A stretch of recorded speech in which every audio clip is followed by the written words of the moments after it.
दोस्तों, इस समय भारत लगातार इस कोशिश में लगा हुआ है कि अपने तेजस फाइटर जेट को ज्यादा से ज्यादा स्वदेशी कंपोनेंट से लैस किया जाए। इसी बीच अब भारत ने अपने तेजस फाइटर जेट की आंखों को यानी कि रेडार को स्वदेशी टेक्नोलॉजी के दम पर भारत के अंदर ही बनाकर तैयार कर लिया है और इस रेडार को हम उत्तम एसा मार्क 1 रेडार के नाम से जानने वाले हैं। उत्तम एसा मार्क 1 रेडार की बात की जाए तो इस रेडार को लेकर भारत की तरफ से ये प्लानिंग की गई थी कि इस रेडार को हम अपने 41वें तेजस फाइटर जेट की यूनिट के अंदर लगाना शुरू कर देंगे। यहाँ पर तेजस फाइटर जेट के उस ऑर्डर की बात की जा रही है जिसके तहत हमारी वायुसेना ने 83 की संख्या में तेजस फाइटर जेट को खरीदा था। लेकिन अब बताया ये जा रहा है कि हम अपनी उत्तम एसा मार्क 1 रेडार का इस्तेमाल अपने तेजस फाइटर जेट की 51वीं यूनिट से करना शुरू करेंगे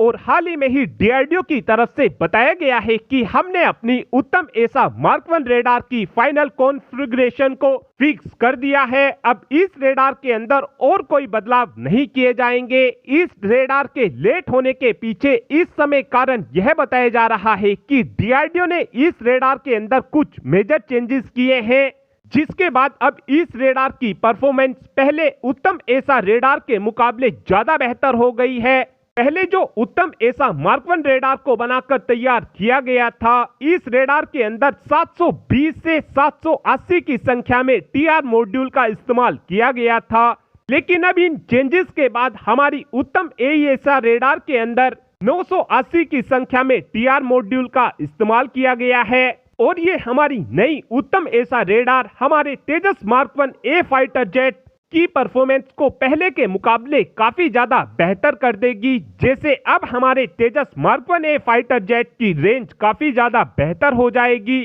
और अब हमारा तेजस मार्क 1 ए ज्यादा सटीकता के साथ टारगेट को डिटेक्ट कर पाएगा। साथ में अब यह भी बताया जा रहा है कि भारत इलेक्ट्रॉनिक लिमिटेड ने इस रेडार के फैब्रिकेशन पर भी काम शुरू कर दिया है, यानी जल्द ही ये रेडार पूरी तरीके से बनकर तैयार हो जाएगी, जिसके बाद इस रेडार का इस्तेमाल हम अपने तेजस मार्क 1 ए फाइटर जेट के अंदर इस्तेमाल करना शुरू कर देंगे और इस रेडार के आते ही हमारी इजराइल की रेडार के ऊपर से निर्भरता पूरी तरीके से खत्म हो जाएगी और आगे चलकर जो हमारी वायुसेना की तरफ से 97 नए तेजस फाइटर जेट को खरीदा जाएगा, उनके अंदर हमको यही उत्तम एसा रेडार देखने को मिलेगी। और अब आप ही कमेंट कर बता सकते हैं कि क्या हमको भी इजराइल की तरह ही आगे चलकर अपनी उत्तम एसा मार्क 1 रेडार को दूसरे देशों को एक्सपोर्ट करना चाहिए, हाँ या फिर ना। इस बात का आंसर आप कमेंट बॉक्स में दे सकते हैं। थैंक्स।